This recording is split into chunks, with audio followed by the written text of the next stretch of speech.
You are live, Madam Chair. All right. Good morning, everybody. Morning. Good morning.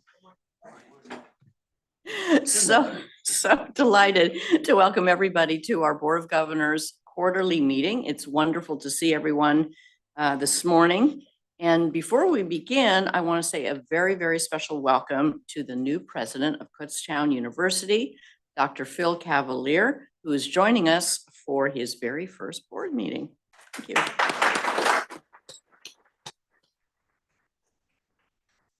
And let me also say a welcome back to Dr. Jamie Phillips from Penn West Clarion, who is rotating back in as faculty liaison to the board. We're delighted to see you too. Thank you.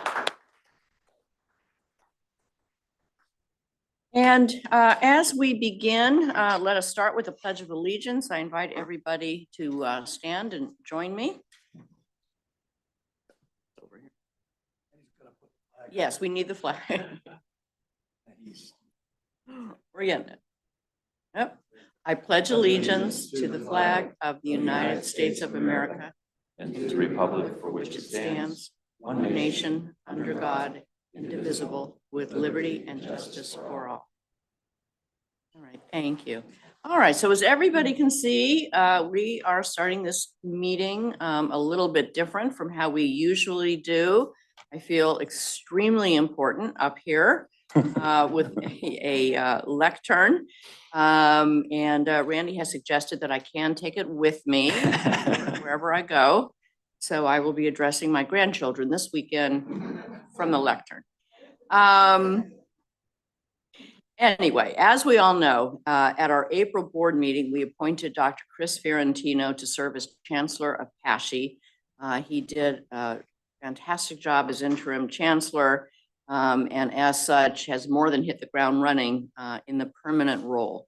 And so when we talked to the chancellor about when and where we should do his installation ceremony, his answer was classically Chris, which is, let's just get it done. Okay, no fuss, I'm working, let's get back to work. So, you know, much as I love ceremony and pomp and circumstance, that's why he's our chancellor today, and we're very proud to swear him in. And before we proceed with the oath of office, I just would like to acknowledge a very special guest in the room, because in spite of the fact that this is a very low-key, no-fuss installation, the important person here would not miss this for the world. She has been supportive of this entire enterprise. And so I do want to introduce Dr. Sue Fiorentino, who is sitting right there. You can give a little wave.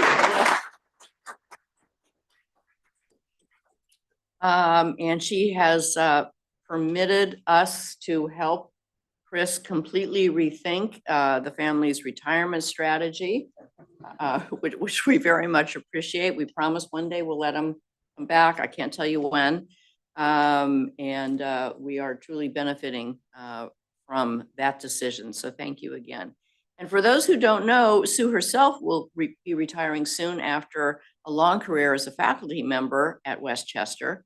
And so PASSHE is truly, it's a family business, right? Yeah, we couldn't find two people more devoted. And we're very thankful and grateful to you. So now, let me now ask Chris to join me at the podium so that we can administer the oath of office. Okay, we're just going right to it. So Chris. Not too many words. Yeah, I know. Yes, believe me, I know. Please raise your right hand and repeat after me. I, Christopher M. Fiorentino. I, Christopher M. Fiorentino, Do solemnly pledge to faithfully commit my ideas and efforts to the mission of the state system, that it may better serve the individual and common goals of of the people of Pennsylvania.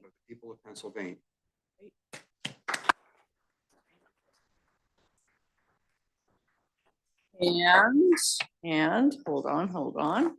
So I have to formally do it now. By the authority vested in me as Chair of the Board of Governors, I hereby declare that you are the Chancellor of Pennsylvania's State System of Higher Education with all of the honors, privileges, and responsibilities pertaining thereto. And here is your medallion, which Chris refused to let me. It's beautiful, and Chris will indeed wear it well on the solemn occasions that require it.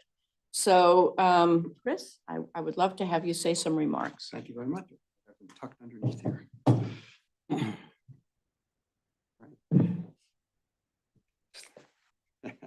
we go. Okay. Well, thank you, Madam Chair.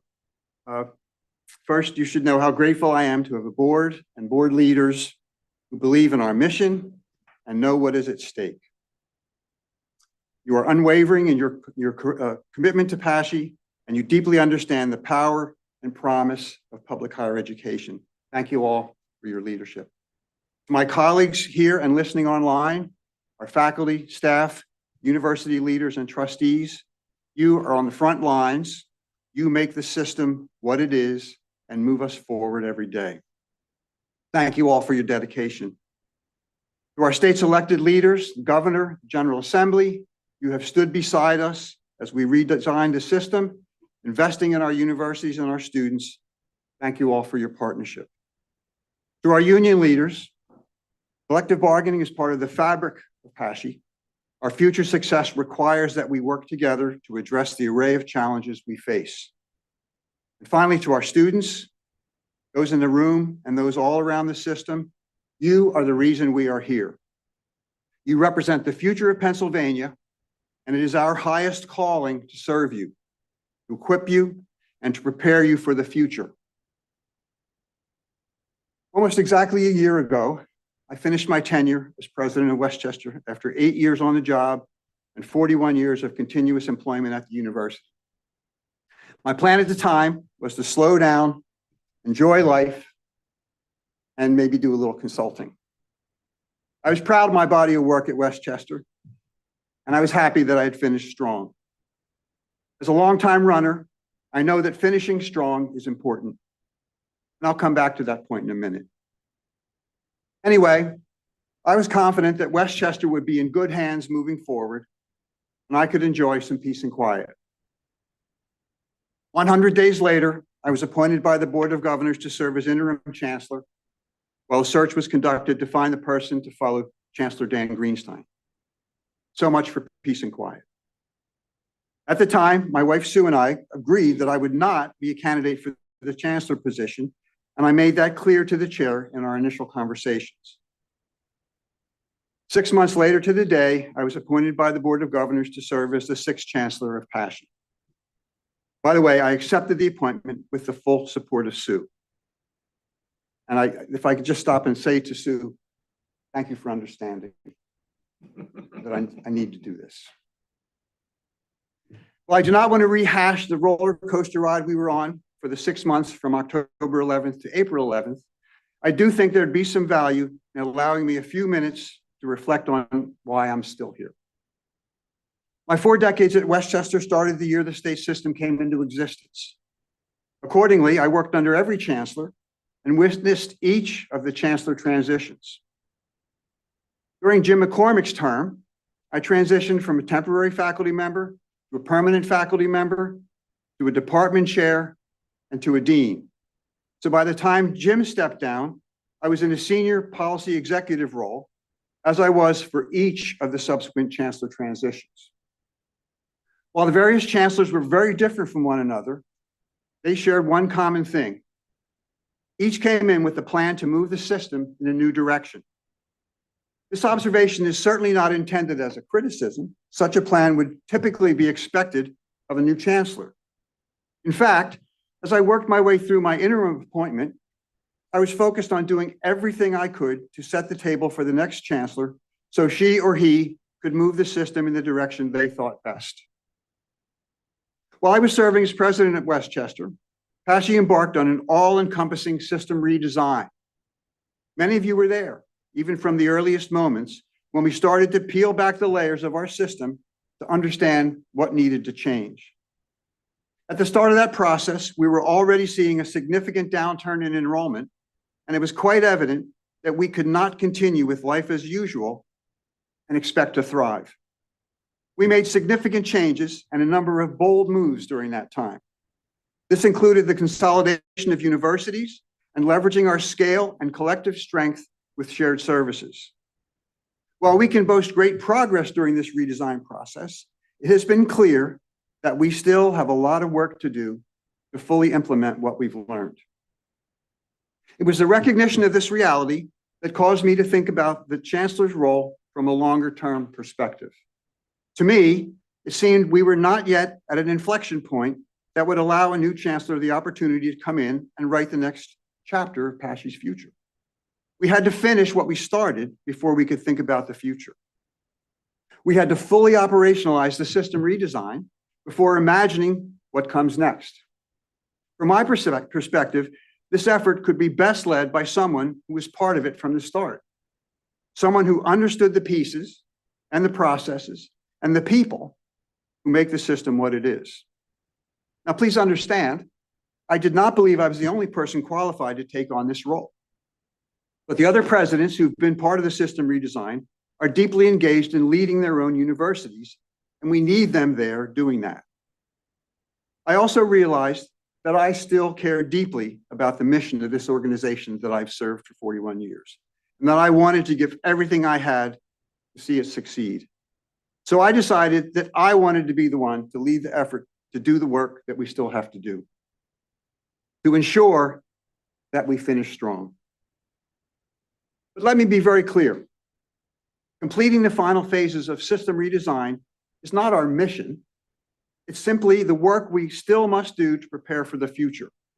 It's a series of steps that ensure that we are using our resources wisely and optimizing our academics, finances, and engagement. It's an intentional and thoughtful mindset to get us across the finish line so we can prepare for our next race. And this work matters because we are racing against time and other unprecedented headwinds to ensure the next generation of Pennsylvanians have access to more opportunities than we did. Starting in September, I look forward to visiting all of our universities and hearing from our students, faculty, and staff about their perspectives on how we can build on the future. While one major area of focus in the coming year will be fully realizing the benefits of the redesign effort, we must also gear up to ensure that we are laser focused on our mission to see every student succeed and equip them to run their own race and maybe help change the world as they do it. Thank you for giving me the opportunity to join in this effort.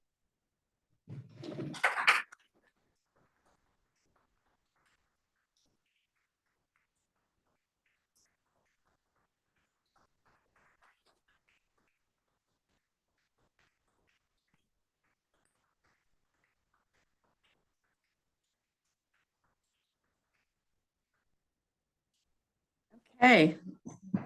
I am glad it has been formalized. And now that we have done this installation ceremony, modest as it was, we are going to transition into our full public board meeting. And to do so, we are going to take a short break just to kind of reset up here. Okay. Randy, are we back? We are live. Okay. Thank you very much. Welcome back, everybody. We appreciate that. You know, sometimes modest and low key is beautiful, and I think that was a really beautiful way to welcome and install our new chancellor. So thank you all again. Let's see. Before we get going, the first thing we need to do is the roll call. So Toya, may I ask you to please take the roll? Yes, Madam Chair. Governor Robert Bogle. Representative Tim Briggs. Governor Quentin Bullock. Governor Richard Caruso. Senator Linda Culver or her designee, Cindy Urban. Present. Governor Brandon Dons. Here. Governor William Gindelsberger. Here. Governor Abigail Hancox. Here. Senator Art Hayward or designee Jude Hussein.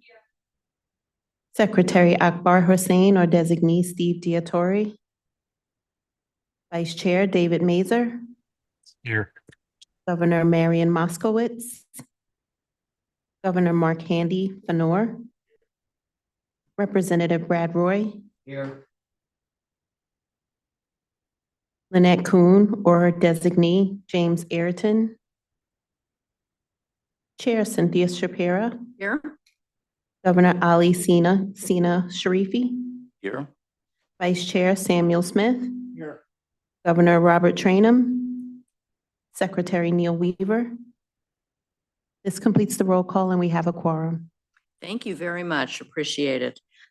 So before we get into our business agenda, again, welcome, Dr. Phillips. I wanted to give you an opportunity to say a few words as you come back into your important role as faculty liaison to the board.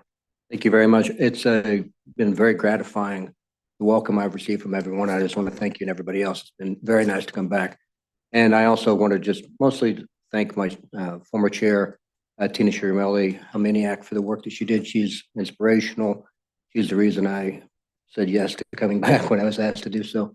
And just looking forward to this year. Every year I've been in the system has been more challenging than the last. And it's sort of accelerated, I think, in the last 5 years. So it's a good year to get everybody to work. I appreciate the Chancellor's remarks because I think that's exactly how I feel, that this is a chance to make the system better and to right ourselves in many ways. And I look forward to finding a way to do that. So thank you. Thank you very much. And again, welcome back. Now it is time to provide opportunity for public comments. So let me turn to Randy to facilitate that. Sure. If anyone in the room would like to make public comment, just come to the podium, state your name, and you have 3 minutes. No public comment, Madam Chair. Okay, very good. Then let's get to our agenda.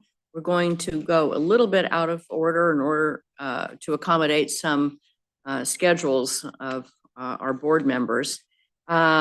And the first item, therefore, we're going to discuss is tuition, the setting of tuition. Let me ask Chancellor to first tee up our discussion before we get to the motion. Thank you, Madam Chair. Well, it's tuition season, it's budget season. And we find ourselves in a position of not having an approved budget. So that means we don't know what our appropriation will be. But when we ask the question, well, if we don't have a budget, how long could we wait before we made a decision and moved forward in terms of notifying the students and getting their bills out? And the response that we got was next Monday. So we don't have time to wait and hope. So here we are. Now, if we just reflect back for a minute, we have not raised tuition since 2018, 7 consecutive years. The result of that is that our tuition has declined significantly relative to other schools that we compete with that have been continually raising their tuition over that period of time. If we had been raising tuition just in line with the rate of inflation, it would be 28% higher now than it is. And that's amazing. And we thank the General Assembly and the governors who have participated in funding us over this period of time. The generous support that we've received from the state appropriation has been a major factor to enable us to do that. Also, I have to acknowledge the hard work on the campuses. Congratulations to the presidents. Over this time, we have collectively cut $600 million out of our operations to try to keep cost under control in order to keep tuition as low as we can keep it for our students. And that's all great, but we're now at a point where the House has moved the budget. That budget includes the 6.5% increase that we requested. with the support of the governor. But as of now, there is not a meeting of the minds between the House and the Senate. So we don't know what's going to happen. If we look at the range of possibilities, we know that if we were not to get an increase, if we were to get level funding at this point, it would require almost a 6% increase in tuition to get us the increase of $40 million that is the amount that we're actually requesting. And an increase of that magnitude is simply not a possibility at this point. So we took a look at that and considered what our options might be.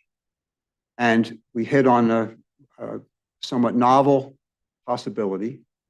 And that is that since we don't know what the outcome is going to be, we can be optimistic and hope that the 6.5% is going to prevail. Or maybe it's going to be something less than that, and maybe it's going to be level funding. We don't know.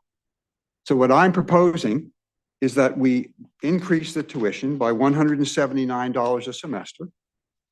139. 139. $139 a semester. Oh, okay, I'm sorry. It's already a savings. Okay, 139.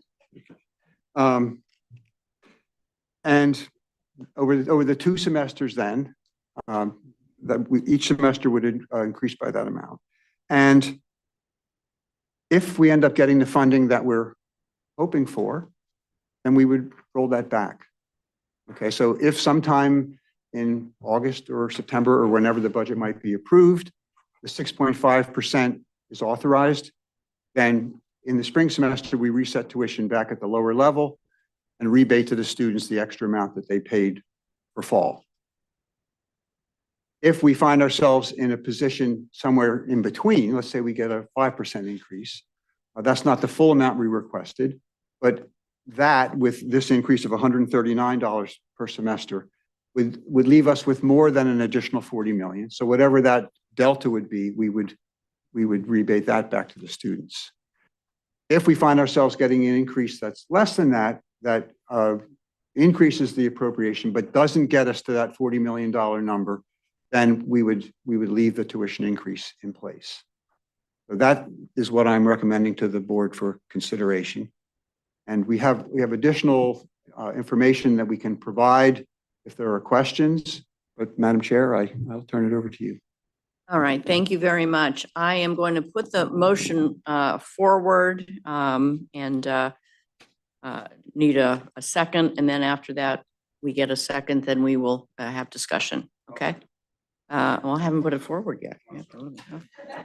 But I appreciate it, yeah, right. Okay, formally, the motion is that I move the board approves an undergraduate tuition increase of $139 per semester and the corresponding base graduate tuition in accordance to policy as shown in the attachment.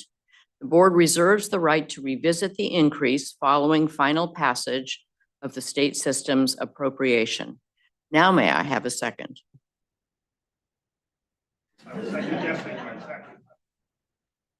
Thank you very much, Representative Briggs. Now we will entertain questions or discussion. I'll just sort of make a brief statement first, as board chair and one who has been discussing this with Chris and others for quite a while. This motion represents our very, very best effort to keep foremost in mind our students, accessibility and affordability for the high quality education that our Pasha universities provide, while at the same time ensuring that we can actually operate the system and our universities can operate. So it's a fine line, it's a threading of a needle. I'll pull out all the other cliches, that have to do with that. But that's what this represents. We do not want to raise tuition. Let me be very clear about that. Our druthers would be to not raise tuition, to keep it flat again for the 8th straight year. However, we don't have a budget, and so therefore we don't know what the balance of the allocation would be against that desire.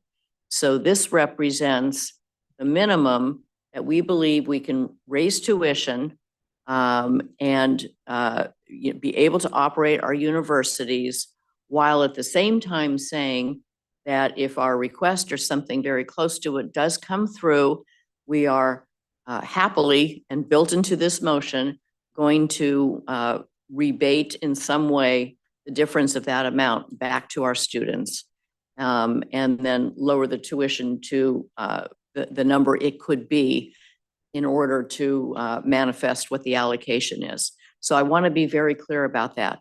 There is not one thing that is political involved with this, nothing. We are not trying to hang anything on anybody. We are simply doing this because it is our best good faith effort to accomplish these dual goals of the lowest possible cost and affordability for our students, while at the same time being actually able to operate our systems. Okay, it's as simple as that. The other thing I want to say is just, again, we've had incredible support by our General Assembly, by all the caucuses, all 4 caucuses, and of course by the administration, and we greatly appreciate that. And we have been delighted to do our share to deserve that, to keep our costs low, to work, as Chris said, his whole mission is to finish the redesign job so that we are financially viable into the future, and to be able to give this education, this post-secondary education, which is so needed in our state to meet workforce development gaps in terms of the number of credentials that have to be produced. So thank you to the General Assembly. You know, we understand you will do, you know, what you do. We appreciate, we respect that. And this is in our world, our way of taking care of ourselves. So with that, other questions or comments? Yes, Representative. Thank you, Chair, and thank you for those comments. This is a question, I think, for the Chancellor. The proposal of $139 semester, if we were in an uncertain time with budget negotiations, if the budget gets approved without an increase, so what does that look like for the universities? We do this modest increase for tuition. Well, The Commonwealth doesn't step up at all. It leaves us in a tenuous position. Matter of fact, I'll look to Sharon to ask, to give, we've run a lot of scenarios, so we have the answer to that question. Let me ask Sharon to share. So that would be the increase of $139 per semester and no increase in the appropriation. When we ran the scenarios against the university budgets, assuming that, you know, this tuition increase doesn't have any, you know, negative effect on enrollment, any other variables, you know, it would be a loss of almost 15 million for the 25-26 year based on the university's projections. And that's as opposed to a $40 million increase if we get the 6.5%. So it's a delta of 55-ish. So, I mean, over the last 7 years, and you hit the nail on the head, Chancellor, this situation we have been in, this is a comment. So the situation we've been in is because of the hard work of the presidents, the hard work of the system, righting the ship, making really hard decisions, but also the appreciation, I think, of the General Assembly and the governors to increase funding. So it was kind of a multifaceted approach to fix a problem that was ongoing for a long time. I've always been proud to support our request. We vote here 10 months ahead of time what we're going to request. I go to my leadership. I was proud the governor put it in his budget address. Monday, I voted in a bipartisan way for that 6.5% increase out of the House. Wish there was more bipartisanness, but it was a bipartisan vote. And now we're waiting for these negotiations to continue. And I think to do nothing, just to hope that the General Assembly will respond and the governor will be able to sign a budget that has the 6.5, I think is not responsible. And what I'm reminded of all the time is the hard work that you all have put in, the responsible approach, the pragmatic approach.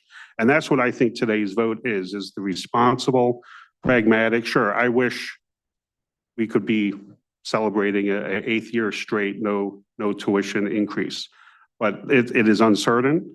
I would hope the Senate, passes a budget. They took up the budget yesterday, but unfortunately removed it all, and it's still in a position to be negotiated.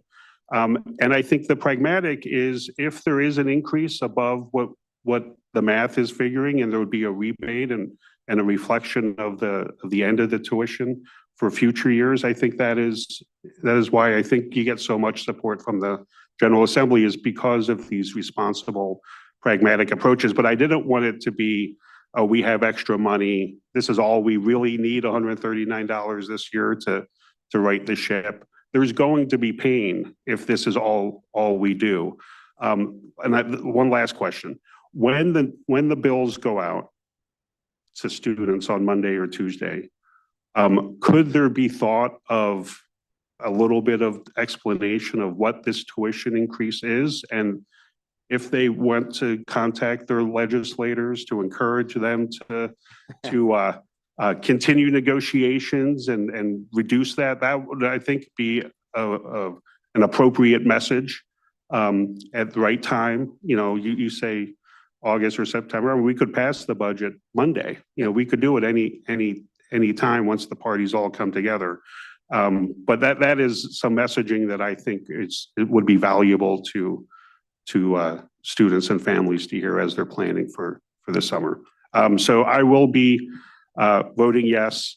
I wish it would be a different situation, but it's not. And I think this is the responsible way to go to govern a system like you've been doing for so many years. Thank you. If I could just throw in that we are working very hard to make sure that we're sending out the messaging on this so that what we're doing is clear to everybody. So we will certainly do that. Yes. Tina. Thank you, Madam Chair. Mr. Chancellor, if I'm not wrong, if it was discussed earlier, is there any deficit with the current tuition increase that we are going to vote on, either yes or no, the $139? Will we have, as an institution, any deficit with that increase or not? We do have institutions that are continuing to run deficits. We're not at a point where everybody is balanced. If we go back to the let's say the 139 and we end up with a level funding, what that's going to cause is not only will we have institutions in deficit, but additional institutions are going to have to draw on their remaining reserves to bring their budgets to balance. So that's what's going to happen. But we've moved significantly in the direction where most of our schools have presented balanced budgets under our budget assumptions. We have several still that are not to that level yet, and they're working towards balanced budgets over the next couple of years. And may I follow up to that? So basically, the current tuition increase will still be one of the most affordable tuitions in the entire state. It will still be the lowest tuition in the state, and we're not setting it at a level. As I said, we would need almost 6% to get us back to the 40 million that we're requesting in the appropriation, and we're not willing to make that much of an increase. We're saying that we'll live with this increase and we'll do whatever we need to do to bring our budgets into balance and not raise it any further than that. Thank you. If we don't get the full amount that we had requested, That's you what may. that was on zero. Right, okay. Representative Roy and then, go ahead. Thank you, Madam Chair. Would you be able to please read the motion again? I want to make sure it's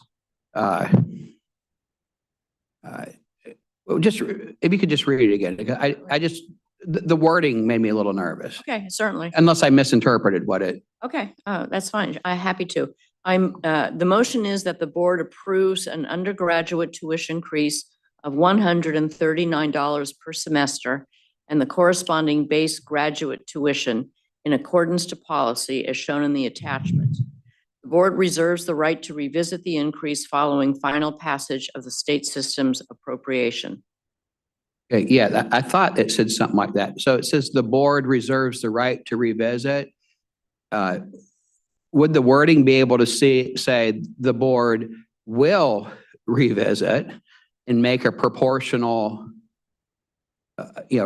refund, or however the more eloquent wording would be? Because the way that's written, it says we can revisit, but we don't have to I revisit. understand what you're saying. Chris, do you want to address that, or I'll ask Karen or?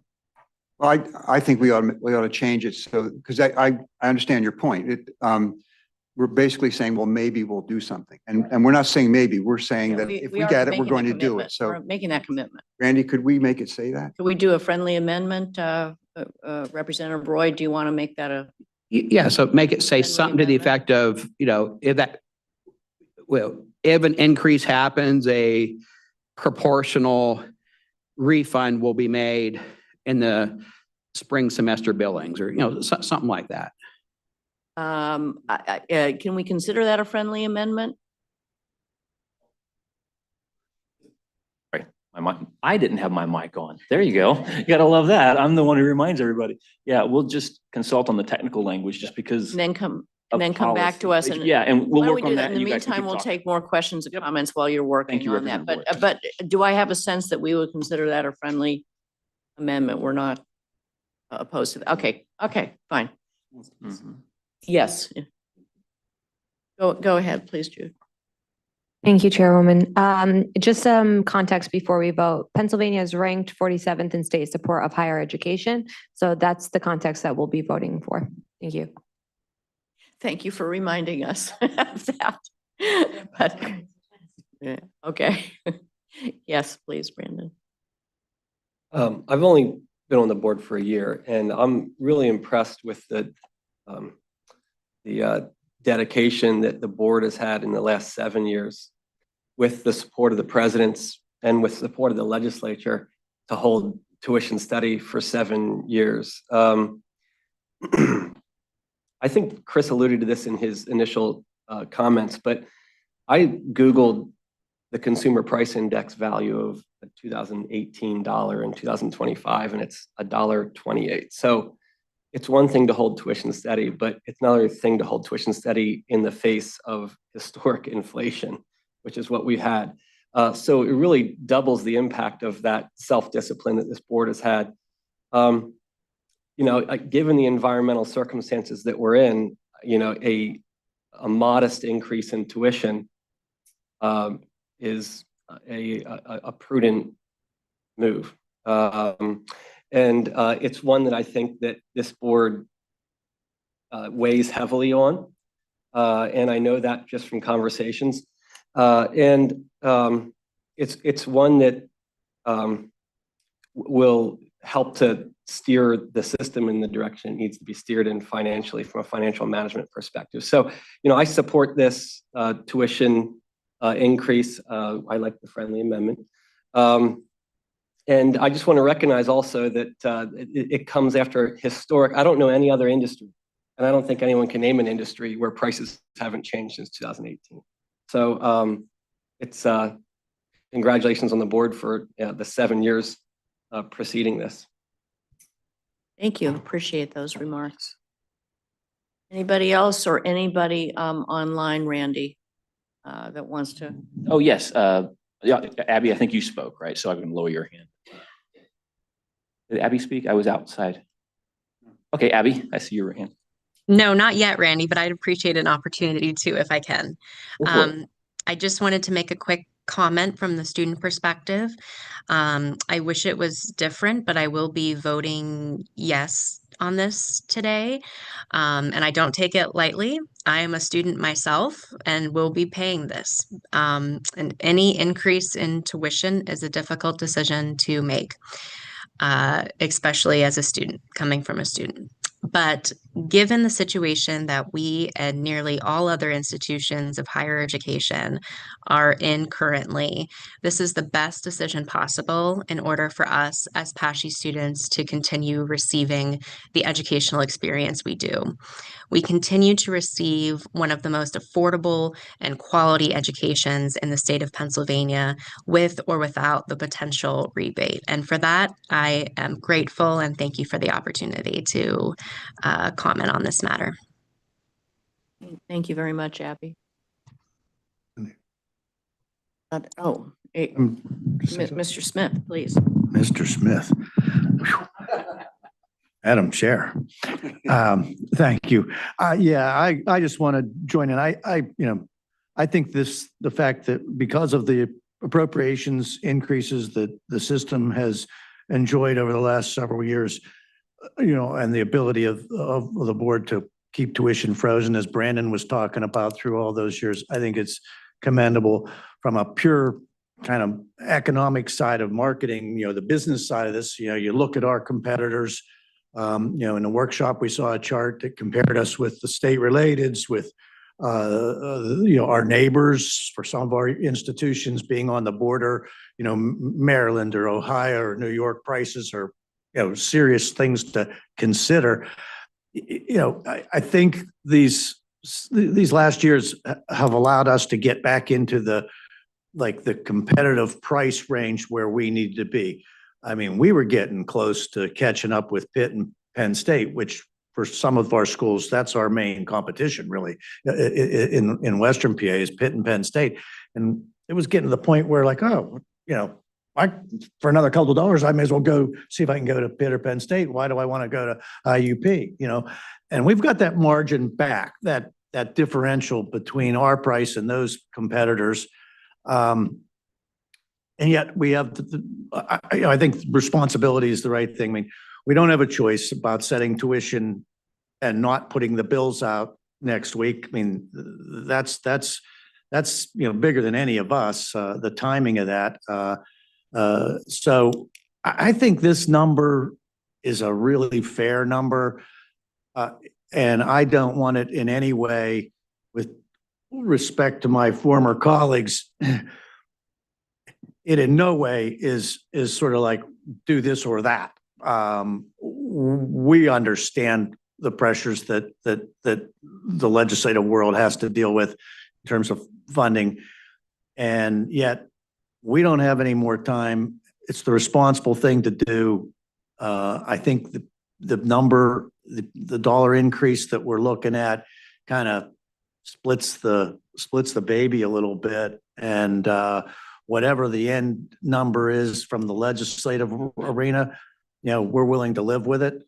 And we appreciate the fact that we've been able to get into this position, that we're actually talking about this in this way. It's the right thing to do. And I just think we need to do it. And then we'll fight on with whatever the outcome of the numbers is. Because for some of our schools, remember tuition, I think that dollar goes straight to the individual colleges based on their population, their enrollment, versus running an appropriations dollar through the system, which skews a little bit. That it's not a direct dollar for dollar equation. Am I correct, Chancellor? So it does have a slightly different impact on individual schools than if it was the same amount of money coming through in appropriations, just because of our distribution formula. So, thank you. I'm rambling. I apologize. No, not at all. Thank you very We have some much. proposed language in response to Representative Roy's question, if you'd like for me to share. Yeah, well, let me first see if there are any other questions, and let's hear the revised language, and then we'll see if there are any questions about that. Share screen. So we decided to try to keep this language as non-technical as possible, because I think in this public meeting, the board is making its will known. And because this is unprecedented, we've never done this way. We don't want to put in some accidental logistical technical language that messes us up. So here's the proposed very straightforward language. The board will roll back the tuition increase if sufficient funding is received from the appropriation. And so that what that means is the board will have to come back together in a public meeting and look at what we receive from the legislature, analyze how that stacks up against our needs, and then take the action to do what its intent is. And it's good. This language is nice and clean and doesn't get us bollocksed up in whatever process that would be. It gives us time to, To create that willing, process. figure out what how we'll actually do that rollback, but that's not the point right now. The point is to make the commitment. Okay, are there any questions? Randy, do So you, from parliamentary procedure, if Representative Roy is comfortable with this as his friendly amendment, then Madam Chair as the mover and Representative Briggs as the seconder, if you accept that, then we're good to Okay. move forward. all right, so Representative Roy, put it on you first. Do you accept the friendly amendment? Yeah, I should have worn my glasses today. If I'm reading, the board will roll back. It doesn't say the board might roll back. It's just the board will roll back. So yeah, that's good wording. So yeah. Okay, thank you. Representative Briggs, are you comfortable? Okay, I am as well. So that is now the motion on, and if there are no more questions, we'll call for the vote. Are there any more questions or comments? Okay, I'll first simply call for ayes and nays. All in favor, please say aye. Aye. Are there? Aye. Thank you, Abigail. I think that was you. Are there any opposed? No. I heard a no, so I think we will now do a roll call vote. Thanks, Toya. For board members on Zoom, just be ready to come off of mute. Register your vote. Governor Robert Vogel, I, in view of what if? That was an aye. Representative Tim Briggs, Aye. Governor Quentin Bullock, Governor Richard Caruso, Senator Linda Culver or designee Cindy Urban, No. Governor Brandon Dance, Aye. Governor William Gindelsberger, Aye. Governor Abigail Hancox, Aye. Senator Art Hayward or designee Jude Hussein, Senator Akbar Hussein or designee Steve Diatori, Vice Chair David Mazer, Aye. Governor Marion Moskowitz, Governor Mark Handy Fanor, Aye. Representative Brad Roy, Aye. James Lynette Kuhn or her designee James Ayrton, Cynthia Shapira, Aye. Governor Ali Sina Sharifi, Aye. Vice Chair Sam Smith, Aye. Governor Robert Trainum, Secretary Neil Weaver. That completes the roll call. Okay, I believe the motion has carried. Correct. All right, thank you all very much. It was an excellent discussion and very much appreciated. And reconfirms our commitment to our students. So thank you very much. All right, we are moving on now to resolutions. We are joined today by two people who recently completed their service to the board and to the system, respectively. And we would like to honor them with resolutions from the board. So first, we have Dr. Tina Shirelli Helmaniak, who completed her service as chair of the Faculty Council, and by virtue of that, her service as the board liaison. Tina, I'm so delighted to see you and so glad you could join us today via Zoom. I hope you're enjoying the last few weeks of the summer break before we get rolling again for the fall semester. So let me now read a resolution. Whereas Dr. Christina Shirelli Helmaniak, a professor of social work at Westchester University, was elected by the members of the State System's Faculty Council to serve as chair since 2023.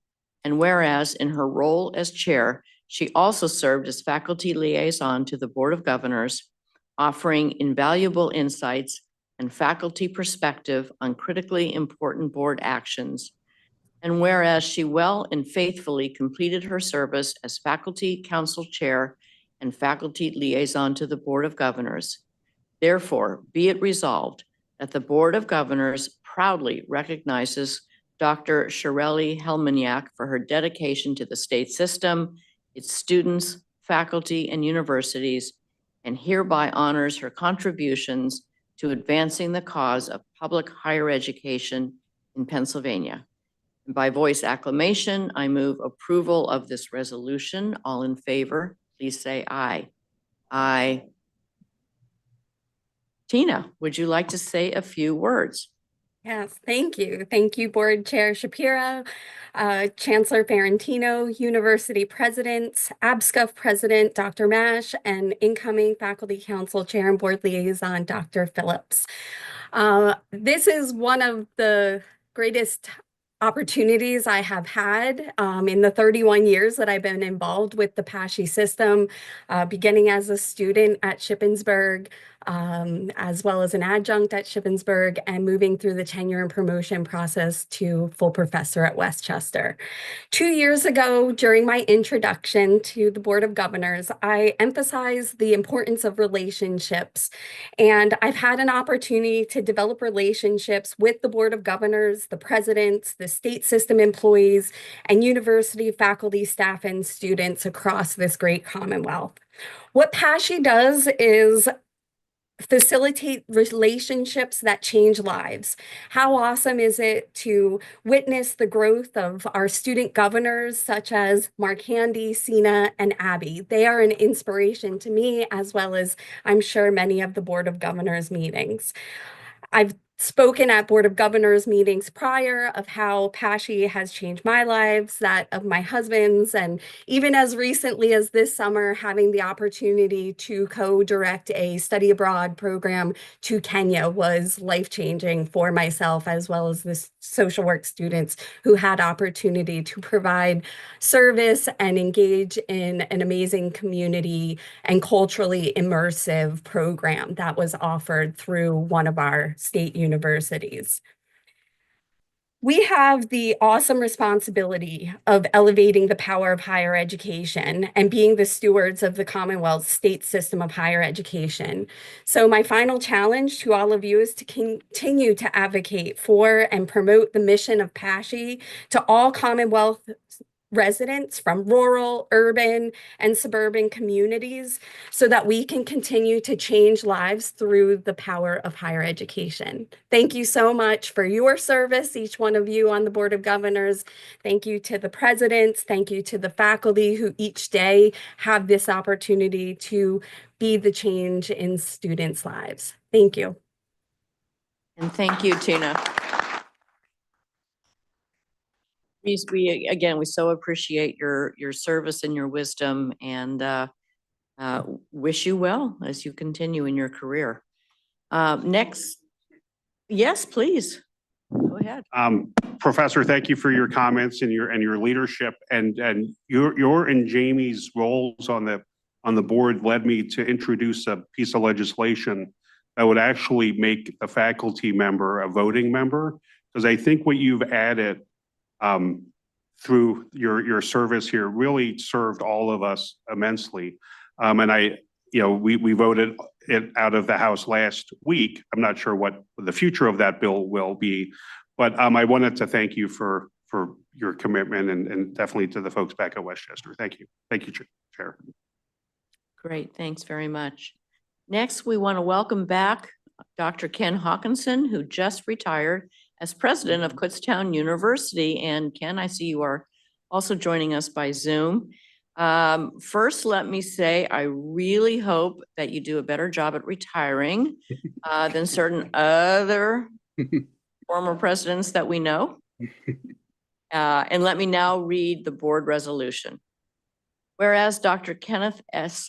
Hawkinson began a decade of service to Pennsylvania's state system of higher education in 2015 as the 12th president of Kutztown University, and whereas he enhanced the university's academic profile, advanced affordability and inclusivity for students, shepherded important facility improvements, and improved critical success metrics for the institution.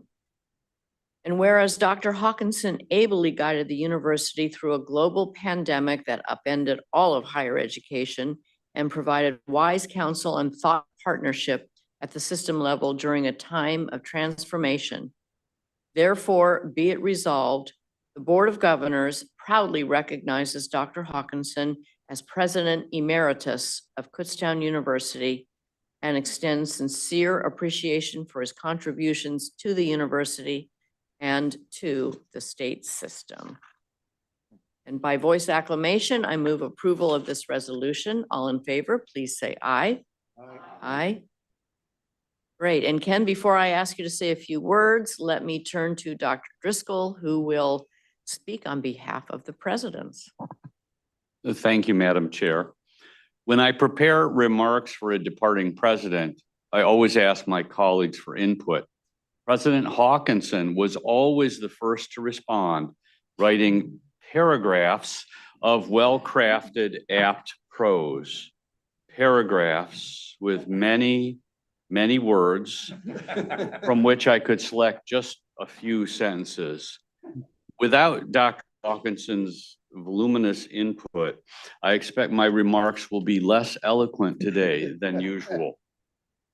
We call Ken Hawk to differentiate him from the other President Ken. I can confidently say that Hawk is a capable, humble, and strong leader, perhaps in line with his nickname.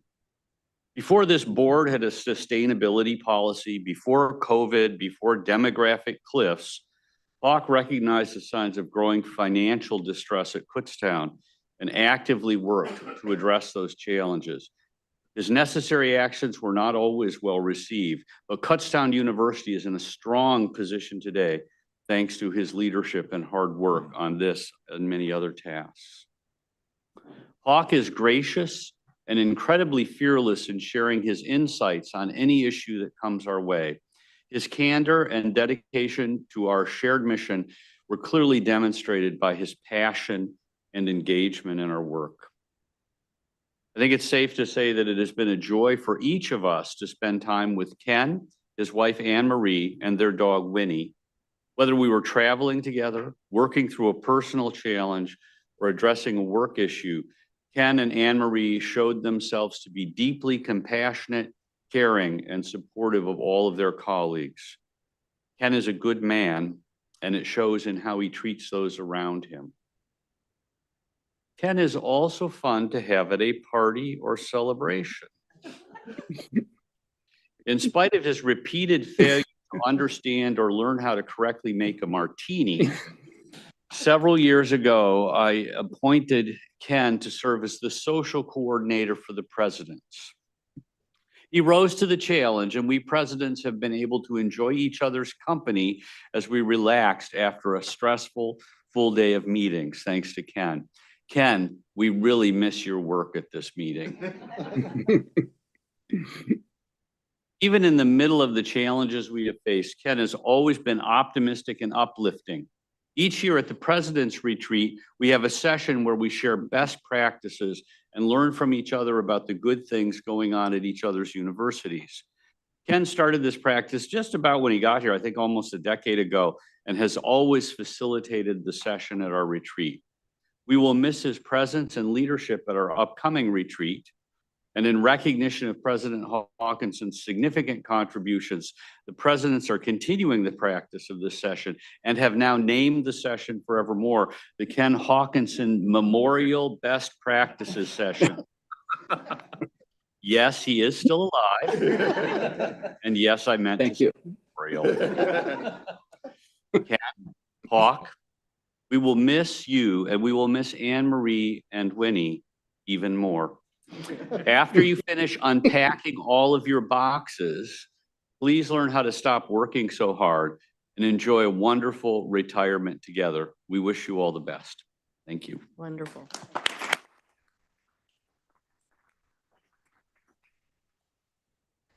And Chris, would you like to say a few words? Sure, thank you. First of all, I have to say that I called Ken Long yesterday, then I realized I don't need to do that anymore because he's just Ken. But Ken, I miss you already. It has been an absolute pleasure and an honor to work with you these many years. As I said to you the last time we were together, I felt from the beginning we were kindred spirits. Our wives became great friends, and we are going to miss you. Congratulations on just an incredible run at Kutztown as the president. I think the new Welcome Center that has been created and named in your and Anne Marie's honor is a wonderful tribute to your tenure at Kutztown, and is going, everybody else better fasten their seatbelts, because Kutztown is going to become a recruiting juggernaut with this new facility. So enjoy retirement. I know that we will be seeing each other again in the future, and please give my love to Anne Marie. And now Ken, would you like, or Hawk, would you like to say a few words? Well, Madam Chairman, thank you so much for your kind words and for the honor of being named President Emeritus. It means a great deal to me. And President Driscoll, thank you for your very generous and articulate comments. Well, most of them anyway. And Chris, I am just so proud and delighted that you are now Chancellor of the state system. I know it's in good hands. Well, a little over 10 years ago, I attended my first BOG meeting and was asked to do a presentation on signature programs at Kutztown University. I was then asked by a Board of Governors member if I had eaten shoofly pie and scrapple. Well, I've tasted shoofly pie, but I still have not eaten scrapple. I have failed in this area, but I was so delighted and blessed to have shared in so many other cultural experiences of the Kutztown region and in the history of the university. I was fortunate to begin my tenure during the town's bicentennial, and the next year, the university's sesquicentennial.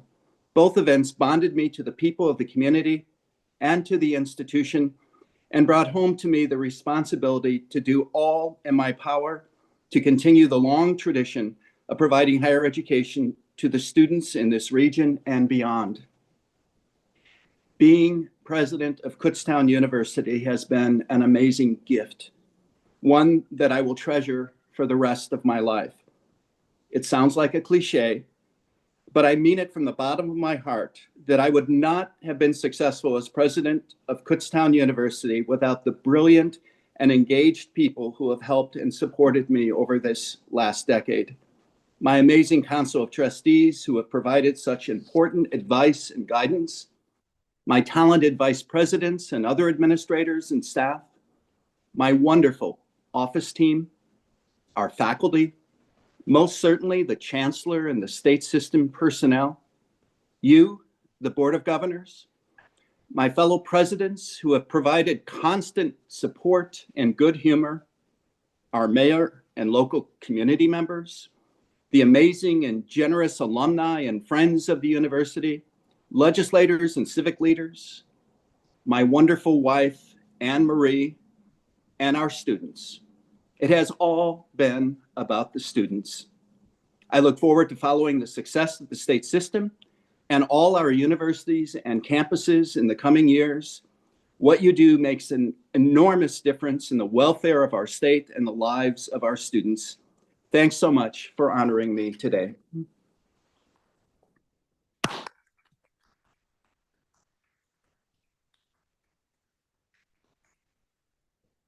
Thank you again so much, Ken. We so appreciate everything that you've done for Kutztown and for the system. Okay, at every meeting, we provide an opportunity for statewide union leaders to address the board. And today, Dr. Mario Meitzen is here speaking on behalf of President Ken Mash from APSCA.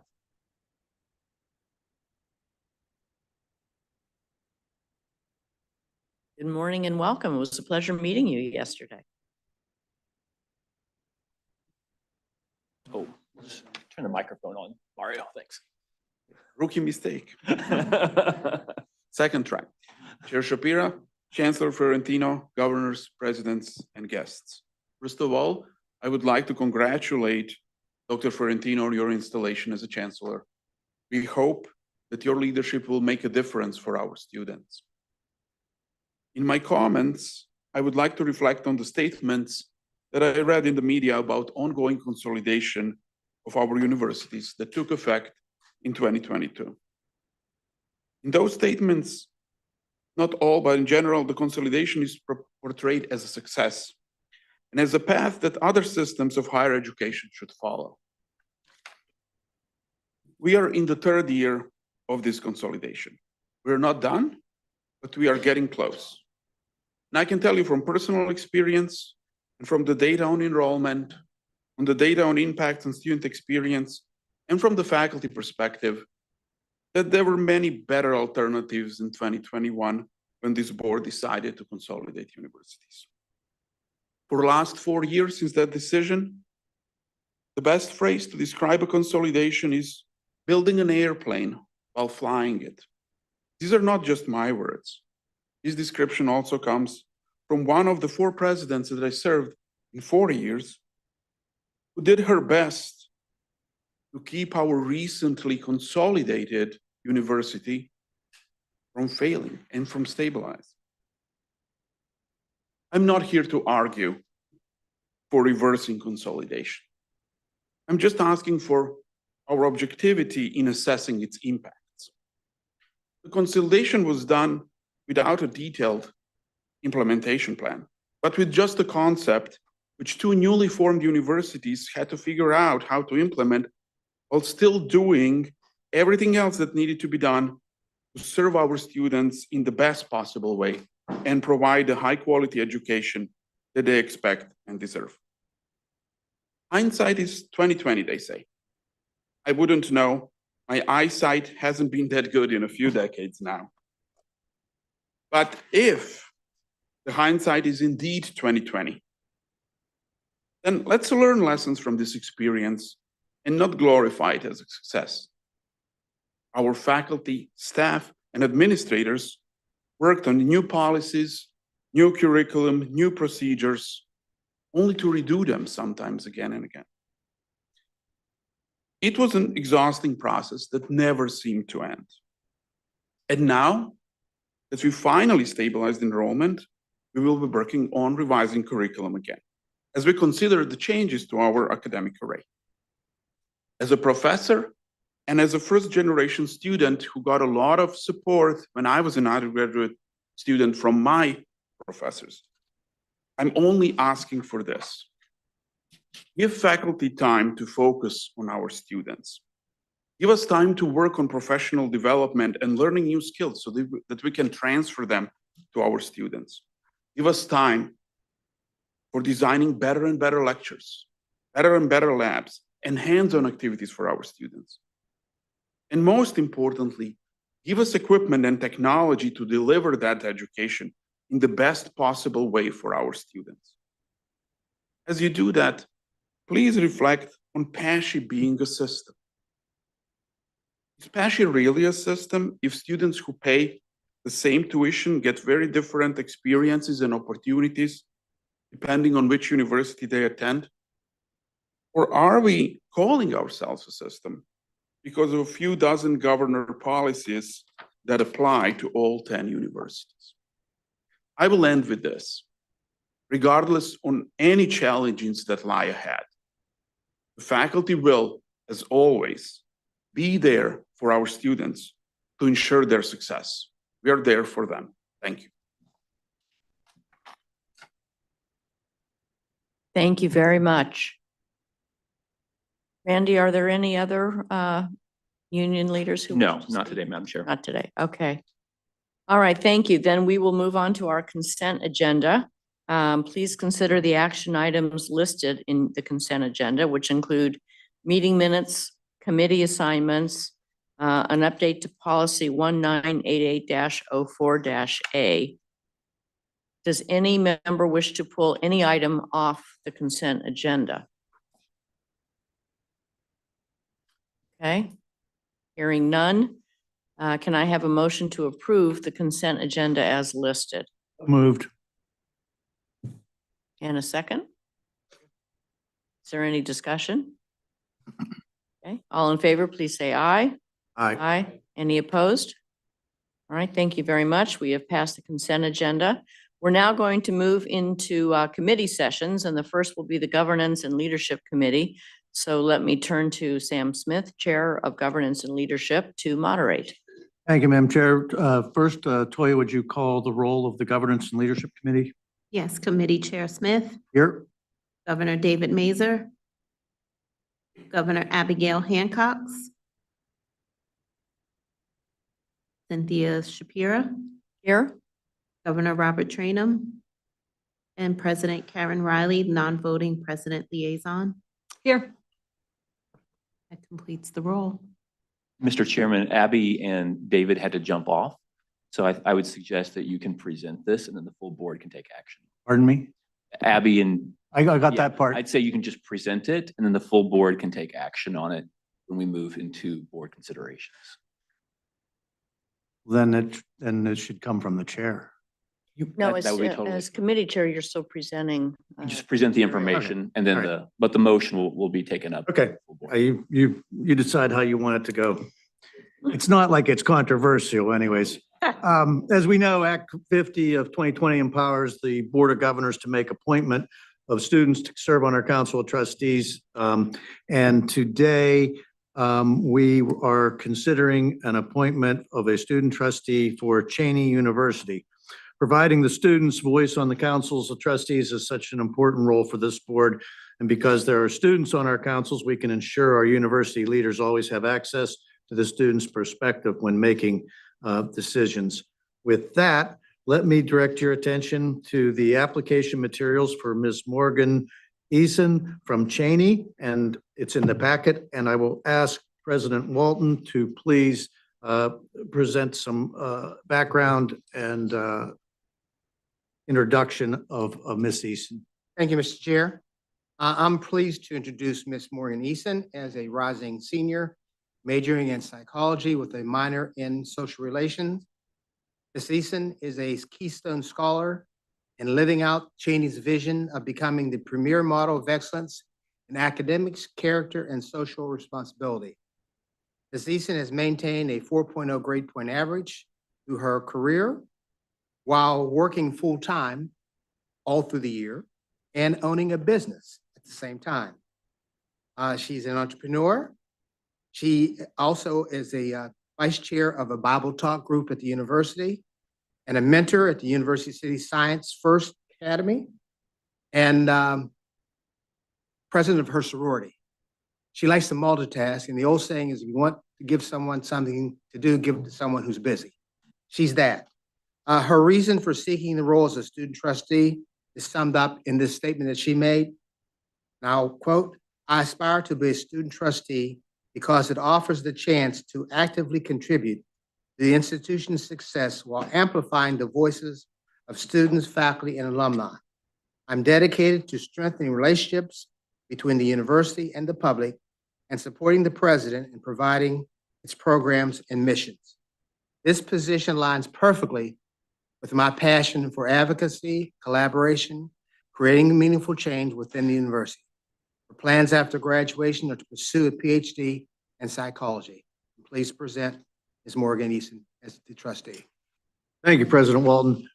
Parliamentary inquiry hearing. Are you suggesting then I will move this and the whole board is just going to vote on this straight up? Actually, what we'll do instead is you can give Morgan a chance to speak. And then when you close the committee, Mr. Chairman, the chairwoman will be back in full board mode and she'll ask you to make the motion then. All right. Well, when we get to it, we'll get to it. Is there any other discussion then from anybody else relative to this? Right.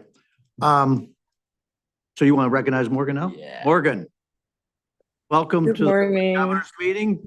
Do you have any comments? You're not official yet, so don't mess it up. And you got a free lesson on parliamentary procedure too. Hey, these students are tough, man. They can handle it. Go ahead, Morgan.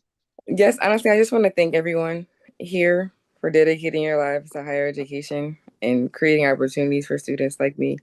And especially thank you to President Aaron Walton for believing in me and giving me this opportunity as well. Thank you.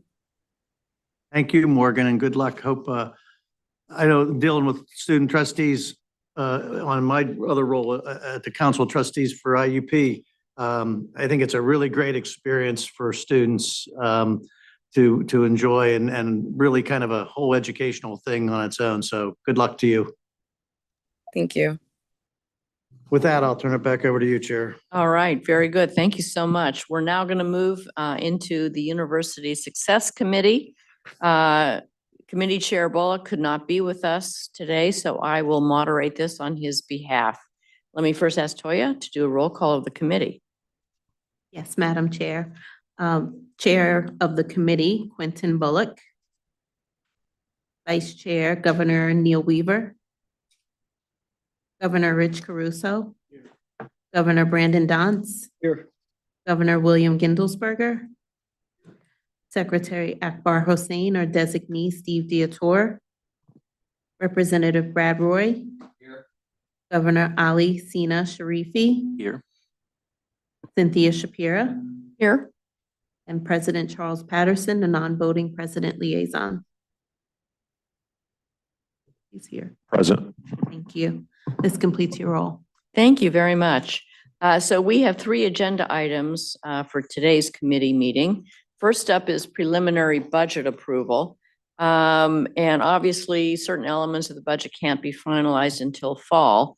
But preliminary review and approval by the board in July provides added visibility to the university's projections and also aligns with our fiduciary responsibilities as a board.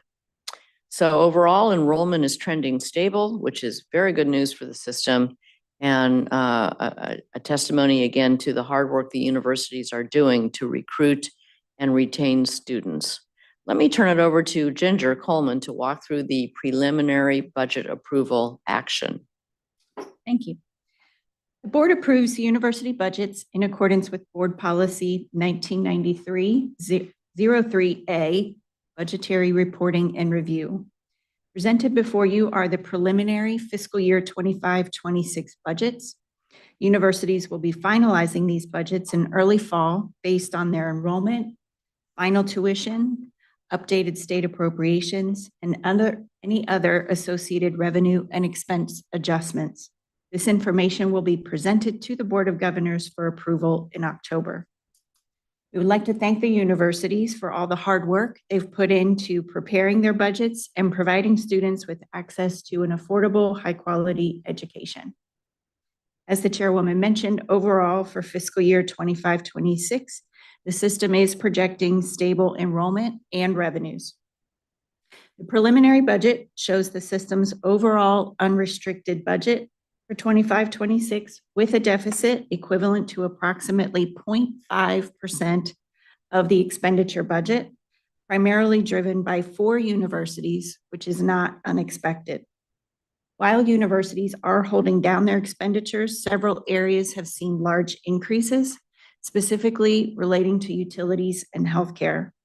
These increases have resulted in utilities further needing to adjust their overall expenditures to maintain balanced operating results. We'll turn it back to the chair.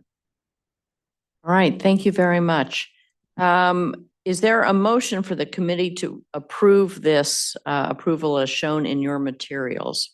So moved. Okay, is there a second? Okay, any discussion about this motion? Discussion or questions? Okay, all right, committee members only, please. All in favor, please say aye. Aye. Are there any opposed? Okay, that committee motion passes. The next item on our committee agenda is has to do with facilities projects and bond issuance. It is specifically the approval of 2 university housing related projects to address needs at Westchester and Kutztown.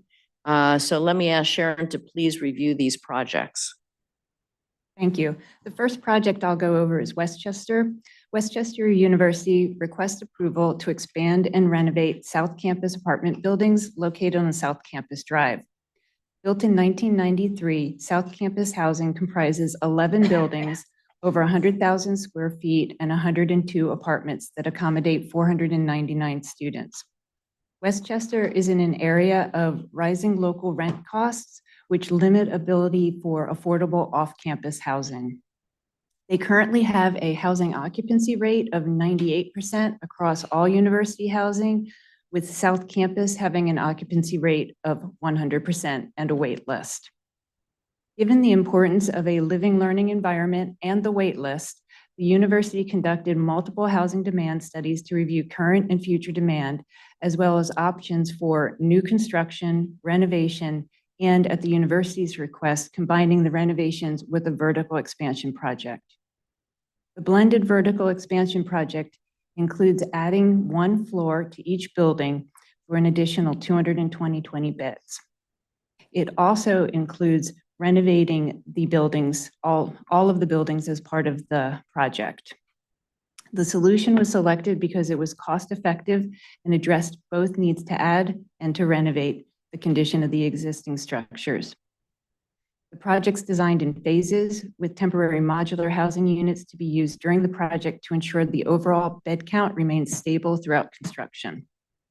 The total cost is $92 million, and the university intends to use system bonds to finance the entire cost of the project through two separate issuances over a 6-year period during the construction schedule. The South Campus revenue is projected to be able to cover the additional debt service, with the temporary modular units funded through the overall housing budget. The project was approved by the Council of Trustees. The second project before you is Kutztown University. They're requesting approval to renovate Johnson Hall, built in 1966. Johnson Hall is a traditional residence comprising 68,000 square feet and can house up to 298 students following the renovation. The university has 8 traditional residence halls that primarily serve first-year students, 2 suite-style residence halls, and 3 affiliate-owned housing units. Johnson Hall is one of the university residence halls serving first-year students. The most pressing renovation is infrastructure, including the addition of air conditioning in the residence halls. It will also include all upgrades to all building systems, including HVAC, plumbing, electrical, and a new elevator. Improving the core infrastructure will help the university recruit and maintain an improved living learning environment, especially for its first-year students living on campus. The overall housing occupancy rate at Kutztown is 90%. Over the past 2 decades, university has funded renovations of 6 of the 8 traditional residence halls using university auxiliary reserves. Johnson Hall has been offline since 2020 with the pandemic. Following renovation of Johnson Hall, the university plans to take offline one of the other units and schedule that for demolition. So the housing stock on campus will remain unchanged. The university engaged an architect for design and conducted a procurement for the life cycle renovation contract. And they also analyzed using university auxiliary reserves as they've done previously, or using bond financing for renovations. To preserve the university cash reserves, they desire to bond finance $20 million of the project for a term of 15 years. The total estimated cost of the renovations is $23.8 million, with the remaining project to be funded through the housing reserves. This approach ensures the university maintains adequate cash reserves to support future maintenance and capital improvements, including the demolition of the older unit. The Council of Trustees approved this project as well. For both projects, the system analyzed the sensitivity of the projections, enrollment, and additional debt. Both projects will have revenue anticipated to cover debt service. Both universities have current and projected annual surpluses within their auxiliary operations and have balanced E&G operations with the ability to fund deferred maintenance. Finally, the last piece before you is the resolution for bond financing. In support of these projects and based on the Commonwealth requirements and the IRS requirements, the board would be approving a resolution to authorize the issuance of the bond and a resolution declaring the intent to reimburse certain expenditures from bond proceeds. The bond issuance is a fixed rate tax exempt financing, and is expected to not exceed $114 million. Turn it back to you. Okay, thank you very much. Are there any questions? Yes, please, Brenda, go ahead. Madam Chairman. And this is, I just want to get a clarification on this. So do I understand correctly that with the Kutztown improvement, that this resident hall is being improved and then there's another one that's going to be taken offline? Correct. Okay, because I was trying to reconcile the additional housing, what I thought was additional housing, against the projections that enrollment is not going to increase. Yeah, they're not planning for any new beds as part of this. They're just going to take, this one's offline, they'll renovate it, take one of the older ones that doesn't have air conditioning offline and demo it. Okay, thank you. Okay, great. Thank you for that clarification. I appreciate it as well. Anything else before I move this out of committee? All right, then I suggest we move all of this as one motion. Is there anyone that feels the need to separate these actions? Okay, may I have a motion for the committee to approve this as illustrated in our materials? Thank you. A second? Thank you. Any further discussion? Okay, all in favor, please say aye. Aye. Are there any opposed? Okay, thank you very much. And then we do have an agenda item 3, which is has to do with appropriation allocation approval. So by way of explanation, in prior years, when the system did not yet have a final appropriation by the July meeting, the board delegated this approval for the allocation of the appropriation to the executive committee. The appropriation allocation is formula driven and it's very straightforward. Is there a motion therefore for the committee to approve this as shown in the materials? Need a motion. Thank you. Is there a second? Thank you. Are there any questions? Yes. Sorry, a question here. When the executive committee passes this, I assume it will not only be made transparent to the board that it was passed, but the actual formula itself and the distribution amounts that'll be sent to the board members? Yes. Okay. Do we, but that does bring up a question that I have because I can't remember. Do we have to reapprove it by the full board? Okay, so it will be an informational item after the executive committee passes it, but you will receive that information. Yeah, the formula is already set. Yeah, I was on the going to say book. it's a continuing It's just running the formula. numbers through the formula and giving. Right, so we're output. not debating the formula itself. That's a whole separate issue if we care to do that. Okay. All right, so I think I got a motion and a second. Any further discussion? Okay, all in favor, please say aye. Aye. Are there any opposed? Okay, thank you very much. This concludes the work of the University Success Committee.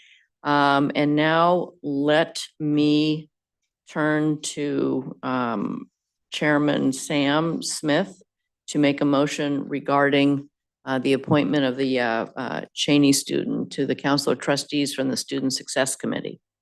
Yes, I will move that the board appoint Morgan. Your mic. Sorry. I make a motion that the board appoints Morgan Eason to the Cheney Council of Trustees. And this is a full board. Correct. Okay, so anyone can second this, please. Okay. Any discussion? Okay, all in favor, please say aye. Aye. Aye. Aye. Any opposed? Okay, thank you very much. And congratulations again, once again. All right, and now, oh, yes.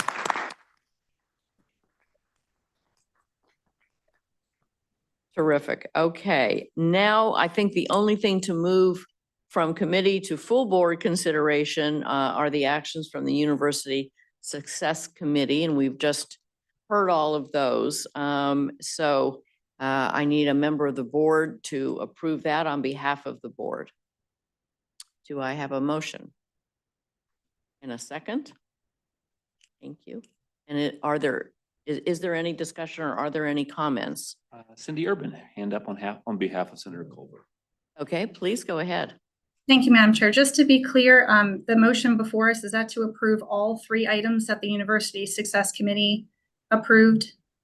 Yes, it is. It's a bit confusing, but they were previously approved by the committee members only. So now the full board is voting. Okay, is it possible to break them out separately? I do have a negative vote on one of the items from Senator Culver. Yes, it is totally possible to do that on request. Now I have to figure out. Madam Chair, I'm happy to help you with that. So your first motion, Madam Chair, would be on page 29 for the board's reference, and that's the board to approve the fiscal year. Hold on page 29. Okay. Okay, sorry, this is a little bit cumbersome, but we will get it done properly. That's for the board to approve the fiscal year 2025 preliminary annual operating budget for the state system universities and the Office of the Chancellor as reflected in the. All right, so I will read again that motion. We're going to do these one at a time. So this first action item is, the motion is that the board approves the fiscal year 2025-26 preliminary annual operating budgets for the state system universities and the Office of the Chancellor as reflected in attachment 1. Do I have a second? Second. Is there any discussion? All in favor, please say aye. Aye. Are there any opposed? No hands. Okay, that motion carries. Now I'm going to look for. Page 51. Thank you very much. Next motion. Page 51, because we have all the materials in between these. You don't have to read the whole motion, Madam Chair. Since it's printed. Okay, let me read the on the screen for you. Let me read the essence of it. Sure. Okay, yeah, great. Okay, thank you very much. Okay, so this motion is that the board approves Westchester University's request to renovate and expand South Campus apartment buildings using 92.1 million in system bond financing. And that the board approves Kutztown University's request to renovate Johnson Hall using 20 million in system bond financing. And I think I do need to read the third bullet, correct? All 4. All 4, okay. That the board adopts the attached resolution authorizing the issuance of bonds up to 114 million in bonds in one or more series. And the board adopts the attached resolution declaring official intent to reimburse certain expenditures from proceeds of tax exempt bonds. Is there a second? Second. Okay, is there any discussion? Okay, all in favor, please say aye. Aye. Are there any opposed? No. Okay, then I will ask Toya to do a roll call vote, please. Yes, Madam Chair. This is a board for the full board, right? Governor Robert Bogle. Representative Tim Briggs. Aye. Governor Quentin Bullock. Governor Richard Caruso. Senator Linda Culver or designee Cindy Urban. No. Governor Brandon Dance. Governor William Gindelsberger. Aye. Governor Abigail Hancox. Senator Art Hayward or designee Jude Hussein. Secretary Akbar Hussein or designee Steve Diotor. Vice Chair David Mazer. Governor Marion Moskowitz. Governor Mark Handy Fanor. Aye. Representative Brad Roy. Aye. Lynette Kuhn or her designee. Chair Cynthia Shapira. Aye. Governor Ali Sina Sharifi. Aye. Vice Chair Samuel Smith. Aye. Governor Robert Trainum. Secretary Neil Weaver. And it looks like the motion carries, Madam Chair. Okay, thank you very much. And then the third motion is that the board delegates to the executive committee the approval of the appropriation allocation for the university's and system-wide initiatives to be funded by fiscal year 2025-26 educational and general appropriation in accordance with the system's formula. Can I have that's the motion. May I have a second? Second. Is there any discussion? No hands online. Okay, all in favor, please say aye. Aye. Aye. Any opposed, please say no. Okay, that motion carries. Thank you very much. And now we are, let's see, we had Sam presented from Student Success. And I think we will move on to appointment of the Commonwealth University interim president. Okay. As it was announced earlier this summer, Dr. Bashar Hanna will be completing his role as president of Commonwealth University at the end of this month. And we are thankful that Dr. Jeff Osgood, who is the provost at Westchester University, has agreed to serve as interim president while we do a national search for the permanent president. Dr. Osgood and Dr. Hanna have been working together this summer to ensure a smooth transition, and we are both very thankful to you. We are thankful to both of you, I should say, for that very good and hard work. So now I move that the board appoints Dr. Jeffrey Osgood as interim president of Commonwealth University of Pennsylvania, effective August 1st, 2025, and authorizes the chair and the chancellor to execute all the necessary documents. Is there a second? Second. Are there any questions or discussion? Okay, all in favor, please say aye. Aye. Aye. Are there any opposed? All right, the motion carries. Terrific. Congratulations, Jeff, and let me turn it over to you.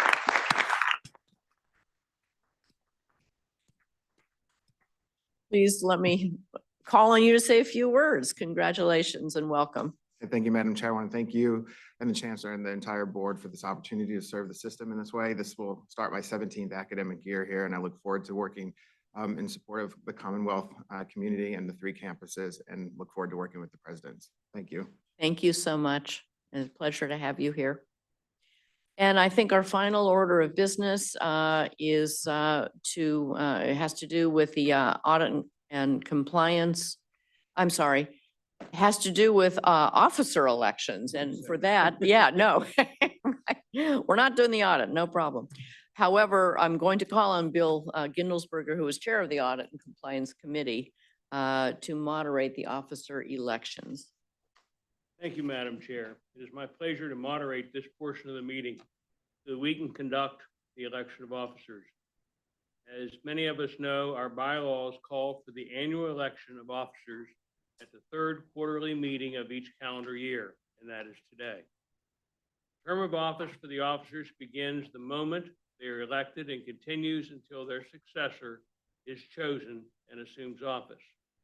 The officers of the Board of Governors include a chairperson and 2 vice chairpersons.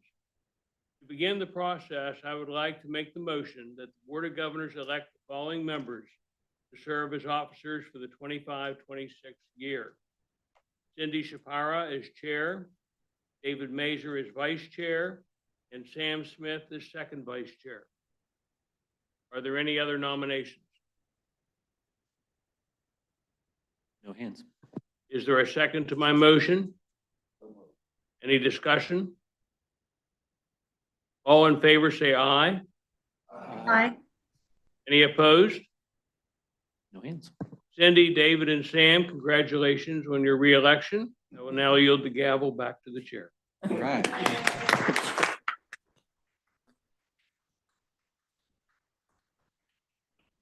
All right, thank you. Thank you very much. I know I speak for David and really for Sam as well, that we very much appreciate the trust that you put in us. We are devoted and dedicated, and we so greatly respect and love this board and this system and everybody connected with it. So thank you very much. And we look forward to another very successful year all working together. Do you want to say anything? Oh, no, you spoke well for me. Okay, fine. And unfortunately, Mr. Mazer is on a plane. So for the record, let me note that the board met in executive session on July 2nd from 8:30 a.m. to 10 a.m. to discuss personnel and contractual matters.